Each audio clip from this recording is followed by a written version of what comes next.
जय हिंद बंधुरा आज के भिडियोते आलोचना करब जे सब कैंडिडेट वेस्ट बेंगल থেকে আছো যারা যাদের বিএসএফ কল্যাণীতে মাঠ পড়েছে 2024 যে ফিজিক্যাল রানিং ঠিক আছে বিএসএফ কল্যাণী গ্রাউন্ড লেভেল কিরকম ওইখানে কিভাবে রানিং হচ্ছে তারপরে রানিং কত চক্কর দিতে হয় তো অল ডিটেলস আজকের ভিডিওতে আলোচনা করব।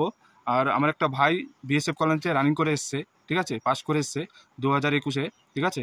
তো ভাইয়ের মুখ থেকে আমরা শুনবো যে ওখানে গ্রাউন্ড লেভেল কিরকম তারপরে কত চক্কর মারতে হয়েছে ভাইকে, অল ডিটেল শুনবো। চলো ভাইয়ের মুখ থেকে শোনা যাক।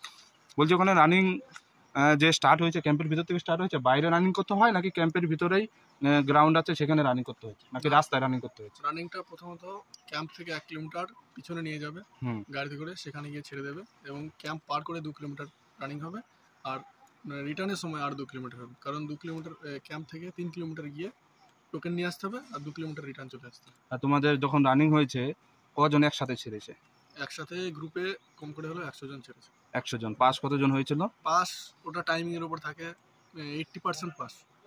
80% পাস হয়ে গেছে। 80% পাস। যারা প্র্যাকটিস খুব কম করেছে, কারণ সেই দিনটা খুব গরম ছিল, মানে যেহেতু আমাদের রানিংটা হয়েছিল 10টা থেকে 11টার দিকে, যারা ভাবছে যে সকালের দিকে হয়ে যাবে, সকালের দিকে ডকুমেন্টেশনের জন্য বহুত কিছু লেট হতে পারে, তার জন্য রানিংটা একটু নিজে প্রিপেয়ার থাকবে যে রানিংটা সকাল সকাল হবে না, রানিংটা যেহেতু 8টা-9টার পর থেকেই শুরু হবে। দোস্ত আমি বলেছিলাম যে তোমাদের সকালবেলায় যে প্র্যাকটিস করছে যেসব ক্যান্ডিডেট, সাথে সাথে দুপুরবেলা প্র্যাকটিস করতে বলেছিলাম, কারণ দুপুরের দিকেই তোমাদের রানিংটা হবে, তাই তো? দুপুরের দিকেই বেশিরভাগ হয়, সকালবেলার দিকে কিন্তু হয় না। আর্মিতে মর্নিং টাইমে রানিং হয়, যখন আমাদের ডিরেক্টলি র্যালি হতো আর্মিতে তখন আমাদের মর্নিং টাইমে রানিং হতো, বাট এসএসসি যদি কিন্তু 10টার পর থেকে রানিং স্টার্ট হবে, কারণ অনেক কিছু কাজ থাকে, সেই কাজগুলো কমপ্লিট করার পর তারপরে রানিংটা স্টার্ট হয় ঠিক আছে। আর কি কি হয়েছিল ওখানে? মানে ওখানে রানিং হওয়ার পর ফিজিক্যাল এফিসিয়েন্সি টেস্ট হয়েছিল, তারপর ফিজিক্যাল মেজারমেন্ট হয়েছিল। এগুলো প্রথমে তো ফিজিক্যাল মেজারমেন্টই হয় না, তাই তো? না, রানিং এর পর। আমাদের রানিং এর পর আর ফিজিক্যাল মেজারমেন্ট। প্রথমে রানিংটা কমপ্লিট হবে, তারপর ফিজিক্যাল মেজারমেন্ট। রোড ভালো আছে তো? একদম রোড একদম সুপার রোড, কোনো অসুবিধা নেই সিটির মধ্যে দিয়ে।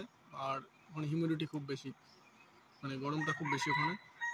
আর আমাদের ভিউয়ারদের ভাইদের একটু বলে দাও যে ওখানে মানে থাকা খাওয়া দাওয়ার ব্যবস্থা, ওই হোটেল রুম ভাড়া কিভাবে থাকতে হবে? হ্যাঁ, ক্যাম্পের আশেপাশে সব জায়গাতেই রুম পেয়ে যাবে। আর খাওয়া দাওয়ার ব্যবস্থা রাতেরটা নিজে বাড়ি থেকে করে যাবে, ভালো নিজের ব্যবস্থা নিজে করে নেবে, রাতের জন্য খাবার নিয়ে যাবে। সব থেকে বেটার যেটা হয় সেটা রাতের জন্য খাবার নিয়ে যাবে। এই বছর যারা 2024-এ পরীক্ষা দেবে তাদের ফিজিক্যাল প্লাস মেডিকেল একসাথে হচ্ছে, তাদের কিভাবে প্রিপেয়ার করা? তাদের জন্য বলবো যে তারা ভালো হোটেল, কোন হোটেল দেখে তারা সেখানে ব্যবস্থা করে খাওয়া দাওয়ার ব্যবস্থাটা।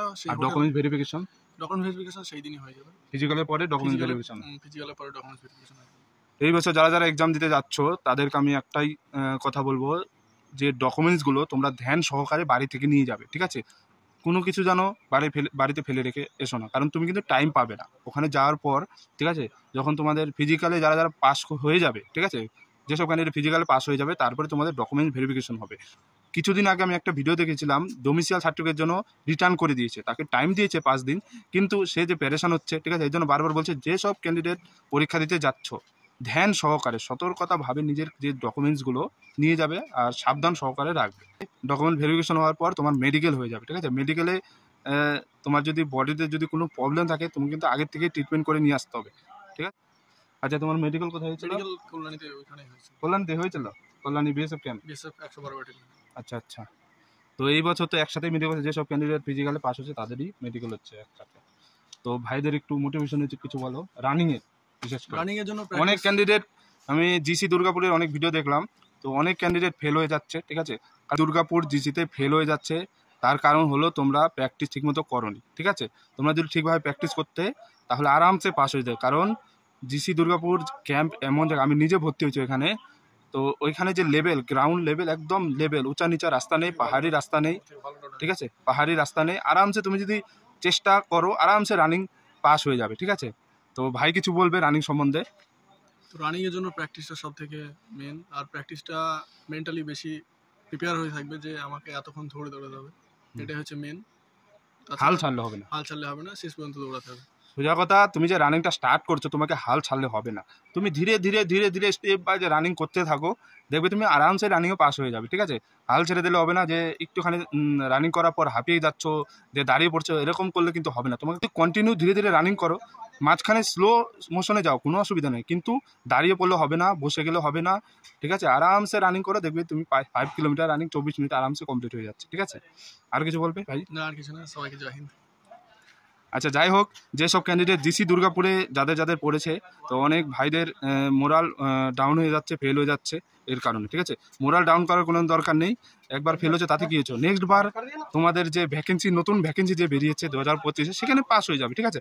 হাল ছেড়ে দিও না, চেষ্টা চালিয়ে যাও, ঠিক আছে? কোশিশ কেন বেলা কবি হার নেই মানতা। তো ভিডিওটা যদি ভালো লাগে ভিডিওটা অবশ্যই লাইক করে দেবে, চ্যানেলে যারা নতুন আছে চ্যানেলটি অবশ্যই সাবস্ক্রাইব করে রাখবে। জয় হিন্দ, জয় ভারত।